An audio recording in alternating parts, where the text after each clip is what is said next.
Hi everyone, it's the Tommy Sandhu podcast coming at you from my mum and dad's house. Yay, rock and roll. No, I'm at my mum and dad's, which is quite fitting actually for who we're about to speak to because I've just picked the boys up from school and they're being fed pronto and chicken curry as I speak.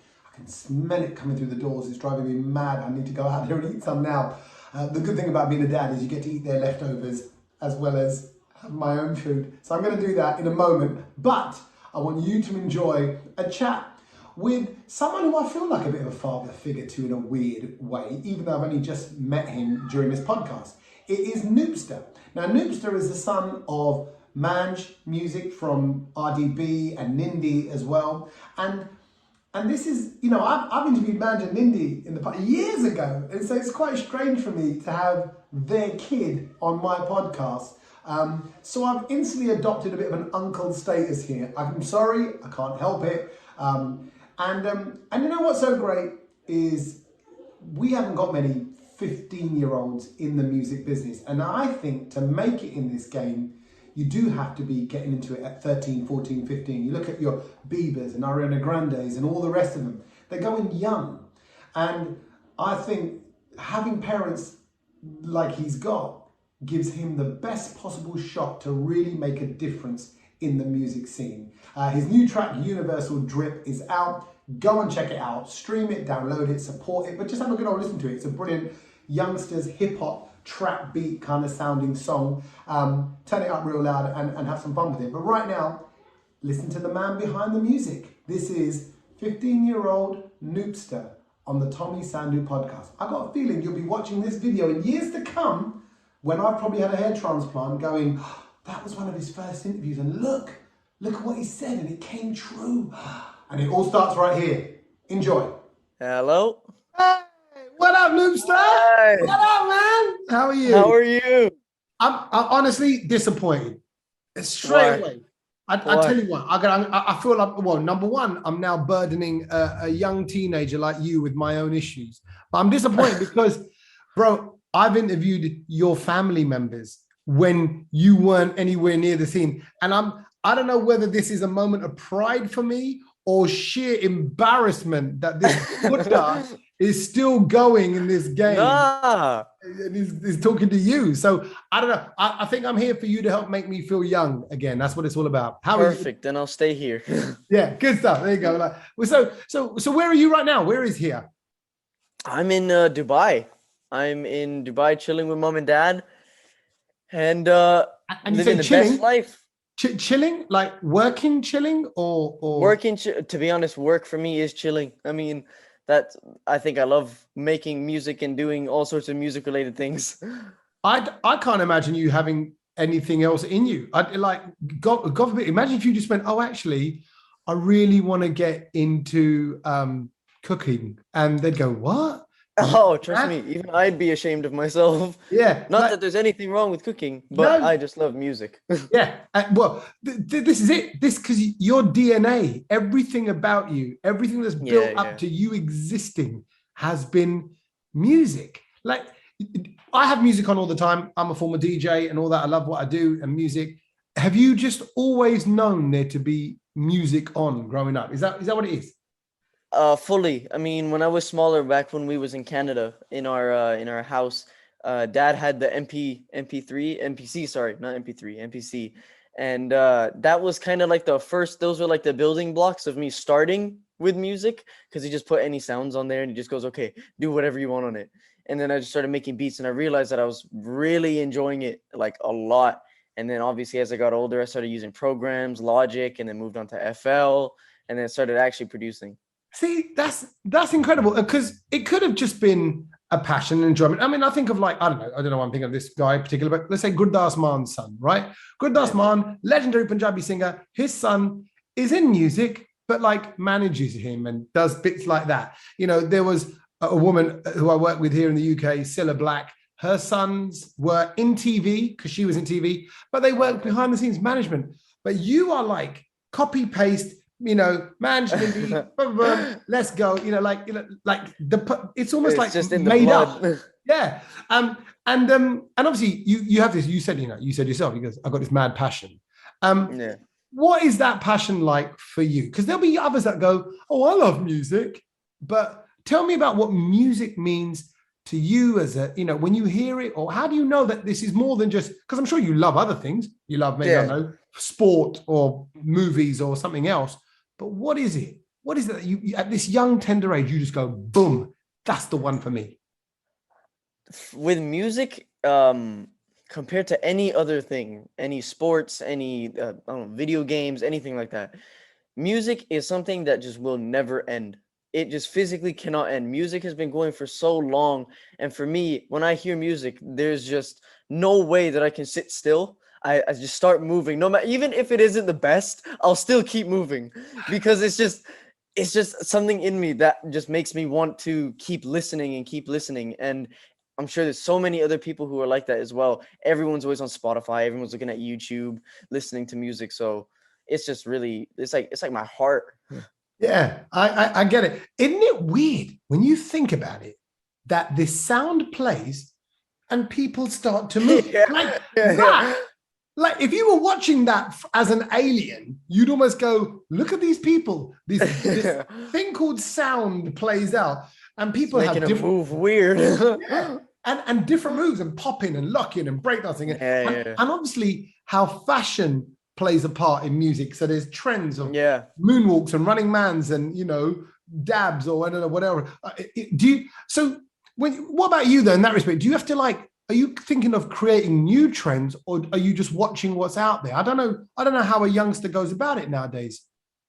Trends wise, obviously, yeah, I'm thinking of trends, different trends. Mostly dad, he's also helping out with trends. He's dad and mom play obviously a very big part in my career. They are Yeah. like the hub of it. So they are creating different ideas. We're all creating ideas together.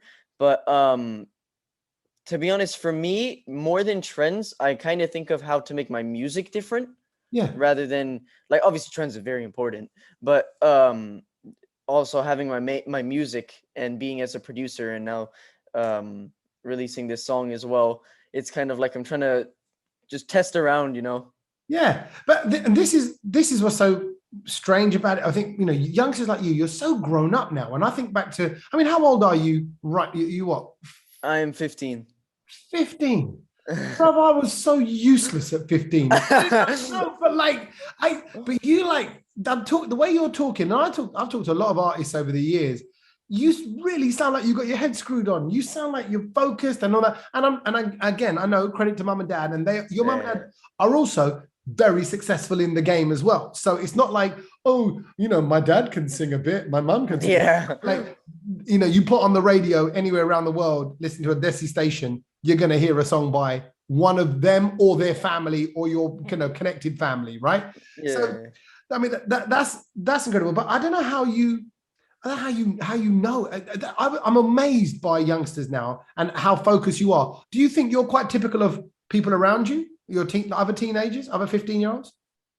um I mean, obviously everyone is different, everyone has talent. I don't think there's people out there who don't have talent. Everyone has something, whether they know it or they don't, they have something. But with me, when it comes to music, to be honest, I do not really hang around with teenagers very much my age. In fact, I'm with a lot of adults most of the time.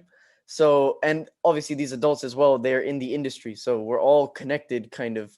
Yes. So music is just it's a language basically for us. Yeah, and I'm sure everyone speaks. So the connection is the music. How are elders to you? Immediately I feel a sense of pride for you, over you. I feel a sense of ownership. I feel a sense of protectiveness. I want to make sure that your head's screwed on. What's going on? What's the career? Yeah. You suddenly feel that, and I know I shouldn't because I'm like, hey, we've just met, right? Yeah. But I think it's the Punjabi thing. It's knowing your family. Yeah. So how do you find elders are to you coming as you come through the ranks in the music business? Well, family's always supportive. Mom and dad are super supportive. Any friends of mom and dad are super supportive.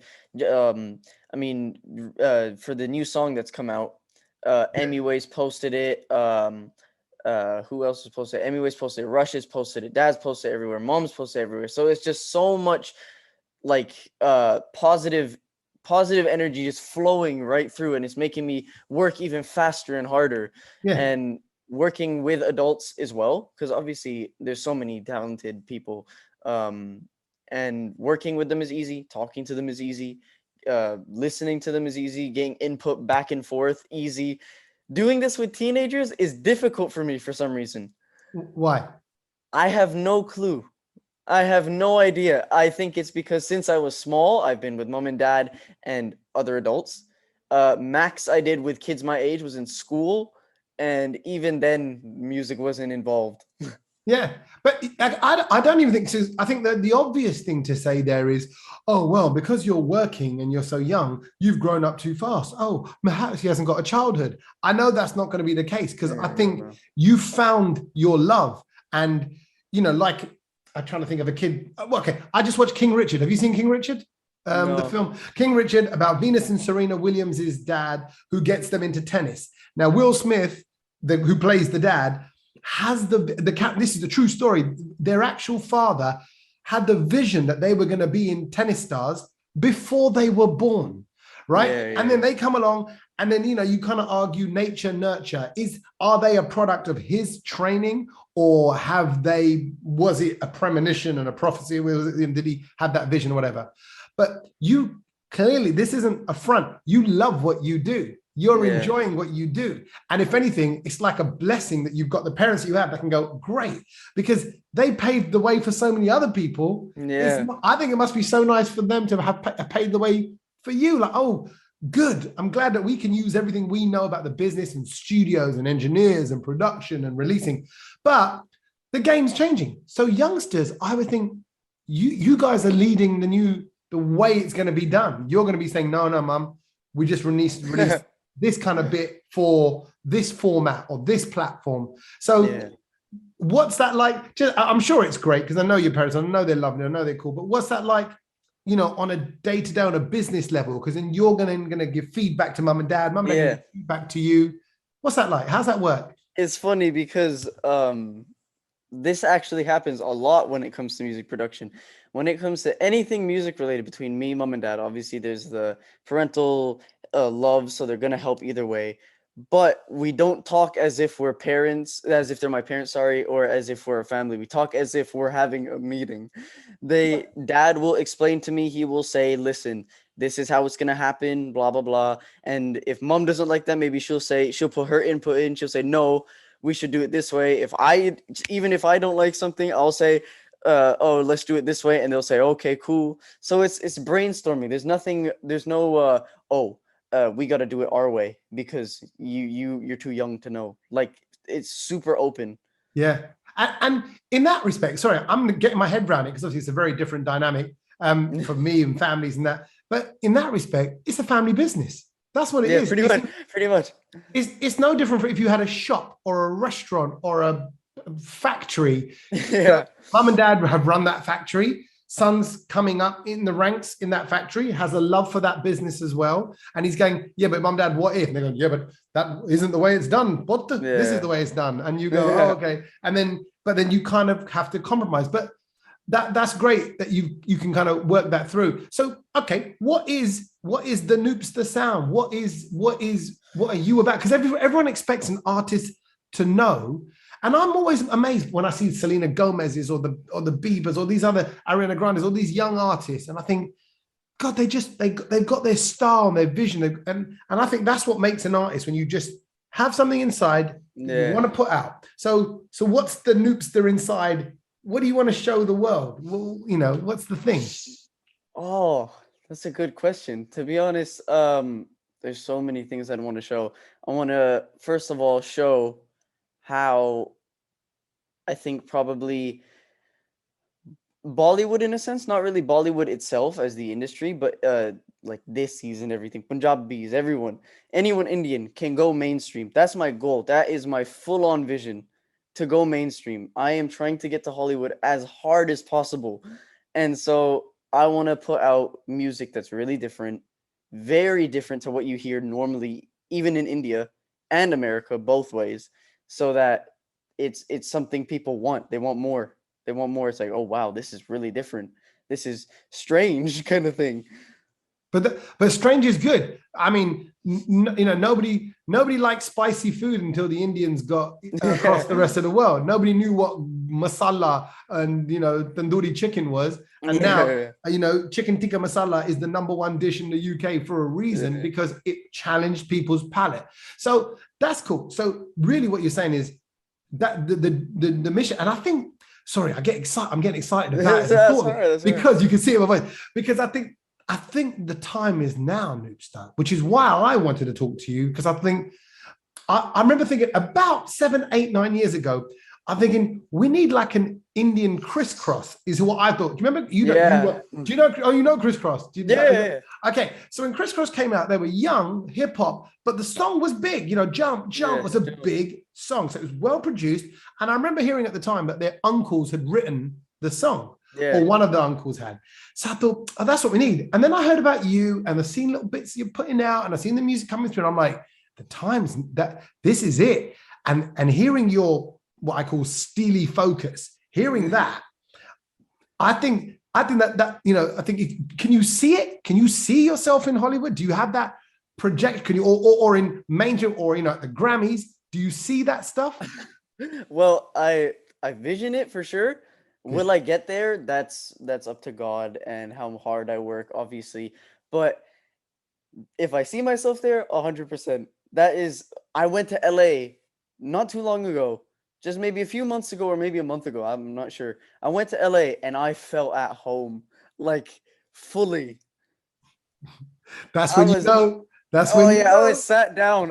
We spent till 4 in the morning, 5 in the morning, just continuously making music over and over again. And I've never done that before. I've never done that. It was a whole nother vibe there. It was just, I felt whole. It felt homely for me.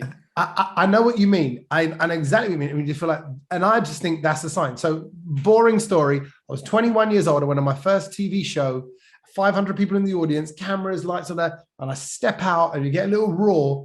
And I just thought, I have to be here all the time. This is what I want. I want this. Oh, my internet connection might be playing up a little bit. Yeah, sorry. There you go. I should be back now. I went on stage and I was like, I need this. I want this all the time. I want the cameras. I want that, all that kind of world. And I think that's what makes performers different. It's whether something clicks and ignites. Yeah. So when you're doing live shows, what's that feel like as well as studio stuff? Live shows. Like, Or have you done many? No. Never been on a stage, never performed live. No, I've just been on stage maybe as like the little pop-up guest that mom and dad brings, right? Right. Just as a little thing. But I've been very far from the stage, in fact. I've been more in the studio than anything. Wow. So does that part of it excite you or interest you? Or is it It does. the It does. But I feel like producing, like being in a studio, is much more my kind of thing. I think obviously I'm putting out songs and stuff. I make production for different artists, but then I also kind of make my own song with like me writing the lyrics, me making the music and everything. That is a very cool side that intrigues me, and that's why I tested it to see how it is. But I think producing is definitely my thing. And Sure. okay, so it's and it sounds like because of your focus and because that this is taking up a huge part of time, life, and all that. How does all the other stuff fit in? Schoolwork and everything else, or I mean, how basically how strict is your life for you? Because I know you would have put that strictness in. I know your parents, they would have gone, you don't want to do this, it gets too much. It's not like and don't forget, on the flip side, I've interviewed like Arman Malik, huge in India, 24, 5 years old now, it must be. But at 10 years, at a very young age, his dad said, I'm kind of screwed. Like, we don't have money. I'm going to need you guys to sing. So the pressure was on them to perform, earn, and make money. And he was very open about that. He talks about that. And he knew that he had to step up in this game. It's not the same with you. You're doing it because of the love of it. But then how much of that discipline in your life, how serious and regimented is your life? It's not very strict. I definitely would say it's not very strict. Not at all. This is something that I love myself. I think it would definitely be strict if I wasn't enjoying it and mom and dad kept saying, no, you have to keep putting music out. You have to keep putting music out. But I am completely fine with putting music out. Mom and dad, I say to dad, I make like 4 beats or something in one night. And then I'll say to dad, oh, I can't make anything for a week. I'm burned out. And Yeah. dad will say, that's fine. Yeah. You can wait. Yeah, but see, he gets that. And people, someone who's not from the creative world wouldn't get that. If I've done 2 or 3 stand-up shows or whatever, I'm just a bit frazzled for a few days. Yeah. And technically, we're not building a brick wall, we're not digging trenches. It's not like, but you sort of like, it does sound all very arty, like, oh, back to the trailer, like it's all too much. I'm not doing that, but it is a bit like that. You feel a bit spent. So then on that downtime, what does Noopsta do? What are you up to? Then it's full throttle kid mode, basically teenager mode. Going up to the mall, getting different stuff, I don't know, making different videos or something just for fun, playing video games with my friends, working out, just basic stuff. And outside of music, studies and stuff in school, what else? What else is your thing? What are you into? Well, I just about probably 30 minutes ago, maybe close to an hour, just got back from basketball. Okay. Because I'm doing basketball practice, and soon I want to also go into Muay Thai boxing.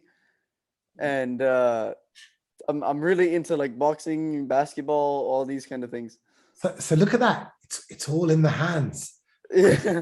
Producing, tweaking, EQing, basketballing, and now fighting as well. It's like, God, without that, you should. Nothing. Without these, I'm nothing. Exactly. They're like, what can Noopsta do with his feet? Nothing. Nah. No hands. But okay. So I love basketball. What do you what are you playing in a certain position, or are you just kind of? No, they just it's not really like serious basketball. If for like league wise, they do have a league, but I'm not really in it mostly because of school. But I mostly like playing offense. Defense, I'm okay, but offense is like my thing. Okay, here's my theory. Basketball, a lot of the game is to do with rhythm. Would you agree? Yes, fully. Right. What do you see about the game where rhythm and timing helps actually across a lot of sport? I'd imagine having a musical ear, I think, will really help, because in the plays, in the build up, in the passing, in the kind of how things are being, how you kind of send the ball around the court, it's almost on a beat, and it's a quick beat or a little beat. Does that help you out, and how? It does, because the coach, in fact, he actually says, make sure you bounce the ball hard. He goes, if you bounce it softly, it's not going to have much of an impact, in the sense of it won't come back to your hand, which can be tied back to frequencies and everything. If a frequency isn't loud, it's not going to hit as hard. If it's soft, then you won't hear it. And also, while bouncing the ball and moving around, knowing how hard you're bouncing it and how you're moving with it, and how it's like sort of a tempo. There's a tempo. You're evenly moving with it. Yeah. It's like fluid for you then at that point. Mate, that's beautifully put. Honestly, you're so much more eloquent than I was at 15. But exactly that. I think the twists and the turns and the rolling off each other, the screens, all of that stuff. It's dance, it's motion. Yeah. So yeah. I'm a big fan. So are you tall? Are you turning out to be a taller lad? Because I'm saying right now I'm 5'10". That's all right, bruv. That's good. At 15 and 5'10", that's very all right. Okay, so because I think, I'm trying to work backwards now. I think I hit 6 foot about 17. So that's good. So, but how tall is your dad? I think he's 6 foot. Exactly. Okay, right. Right. And your mum's obviously tall. I know your mum's tall. I can't remember, but she reminds my sister's height, about 5'6", 5'7", I think, around about that height. Yeah. And so, and all your, because this is the Punjabi in me now. So are all your sort of mummy, chache, all the, is it a tall family? Mom's side is tall. There you go. Mom's side is really tall. They were 6'4", 6'2", 6'3". It was unbelievable. Good. Okay. So we want some of that. But that, that's all part of the game as well. So look, it feels like things are all going really well for you. You got your head screwed on. And now, and now Drip is out there. You know, the track is out. You know, you've released music, something that people dream of doing. Yeah. Has it sunk in, or is it because you've been raised in such a kind of methodical, working kind of music industry household? Is it like that's cool, and now I need to promo it, and now I need to this thing, and then I need to put it on these platforms, social media platforms, like, or have you taken a moment to go, holy crap, I've got a song out?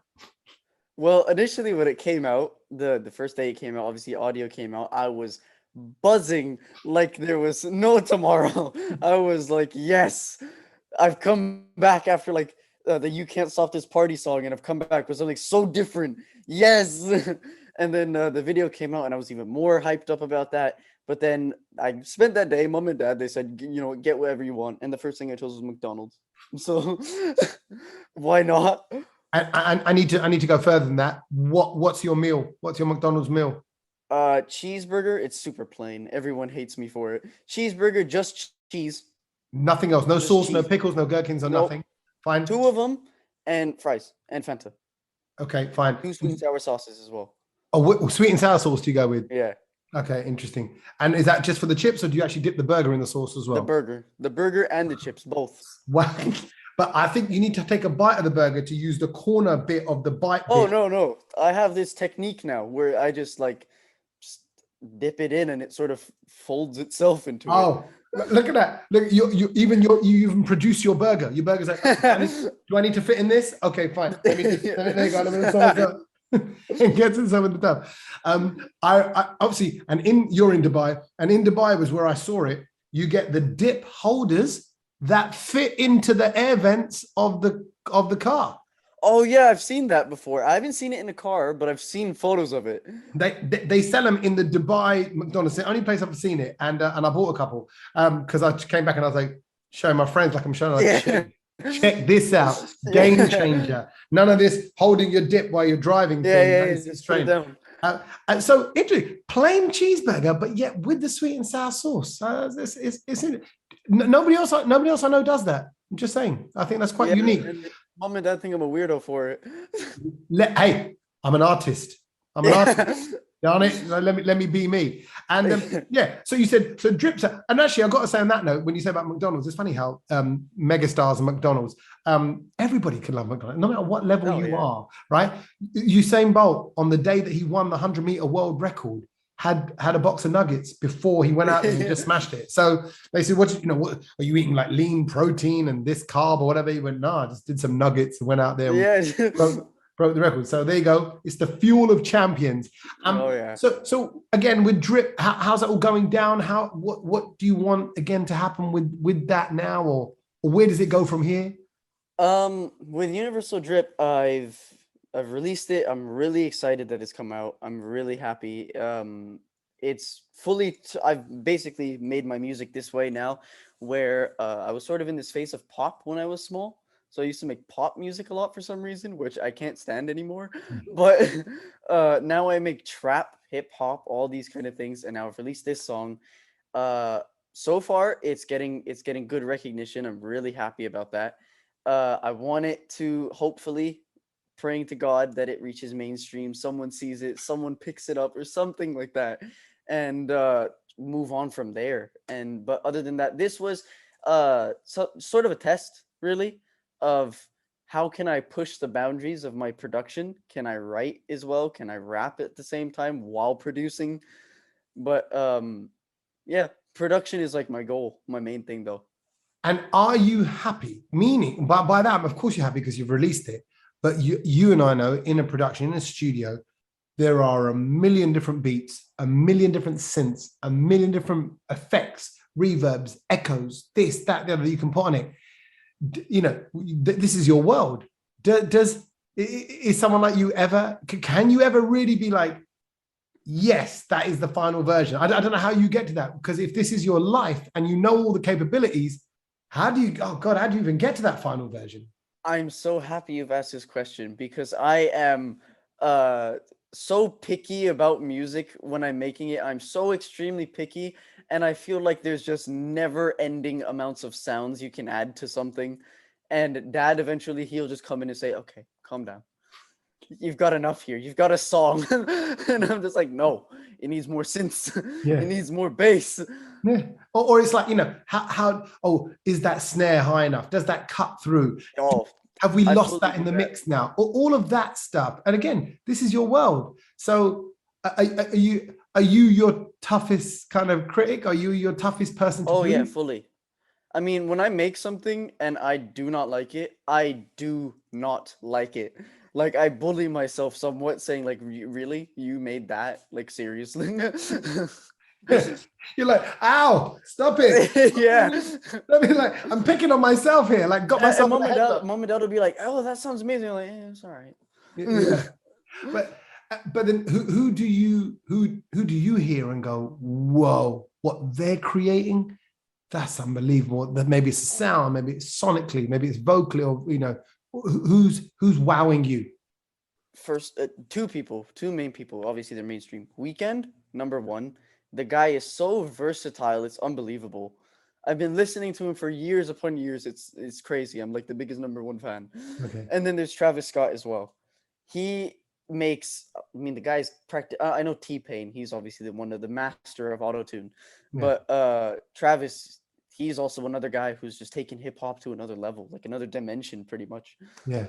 And both those artists, they're like movements in themselves. And I know it sounds all corny talking like that, but they're like they don't just they're not just people that make their music. They're changing it. They're sort of Yeah. they're artists in the way that whatever they're doing is kind of channeling through them. It's coming from somewhere else. There's that and that happens in Indian music a lot as well. I've got to say, I'm going to balance out and say, there are certain producers you kind of go, whoa, it's just that combination of chords or that sound or that you just go, oh, I almost feel a bit like, whoa, what was that? That was amazing, lifted. So that kind of thing. If you're aspiring to be that, I think that's A, very high standards, and B, you must know that there's still a whole lot of work and a whole lot of things you want to do to get there. So is this now about kind of wanting to work with different producers? Do you where do you kind of go from here then, in that way, and a working way? Now, to be honest, it's kind of like this rule that I've made for my brain. I don't know why. I've kind of like tattooed this in my brain. If you want to beat, make it yourself. You do it. Yeah. And so I like making beat. Obviously, writing is like a second thing I do. I like writing. I started doing that not too long ago. That I was enjoying that a lot. But from here, I think I definitely want to pursue production a lot more. I know writing obviously is a whole nother level in itself when it comes to music. But production, without production, there is no song. There's no song if you don't have a good beat behind it. And I have so much that I need to work on to reach that level that I want. And to be honest, I don't think I can ever reach that level because it'll just keep going higher and higher for me. But I really want to make something just insane. I like that. And I'll tell you why I like that, because somebody said something similar to me. They said, you'll never achieve all the things that you want to achieve. I was talking to them about one particular boss in radio about all the things I want to do. He goes, listen, you'll maybe never achieve it, but you should never stop trying. Yeah. And what happens is you get close to that achievement and you end up adding a bit more to it, and it goes in another direction. And I think that's the way it just kind of should be. So listen, look, Noopsta, I'm just so proud. I love the track. I've been listening to it. Thank you. I've got 2 boys, so I can kind of relate with how your mum and dad must be feeling, and that's just super proud. I just think you've clearly got your head screwed on, and just keep blooming well going, as we say in England. So just keep going and enjoy it. Keep smiling for it. Watch King Richard. It's a good inspirational little film. Yeah, I'll check that out. And next time I see you, we're going to go 1-on-1, okay? Basketball court. Yeah, sick. You versus the Buddha, okay? Okay, I've got a knee problem, I've got a hip problem, but I'll still, I can drop the shoulder and I'll get around you. So don't be going soft on me, and I won't go soft on you. Deal? Okay.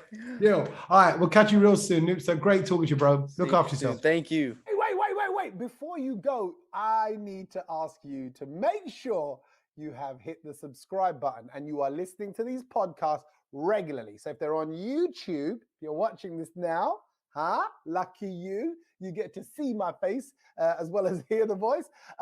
Please do hit the bell button and hit the subscribe thing and get involved with the whole channel so you can stay up to date with what's going on. It really does make a difference for us. We then know where our subscribers are, the kind of episodes you're listening to, and then I can give you more of that kind of stuff, more of the good stuff. You want more good stuff?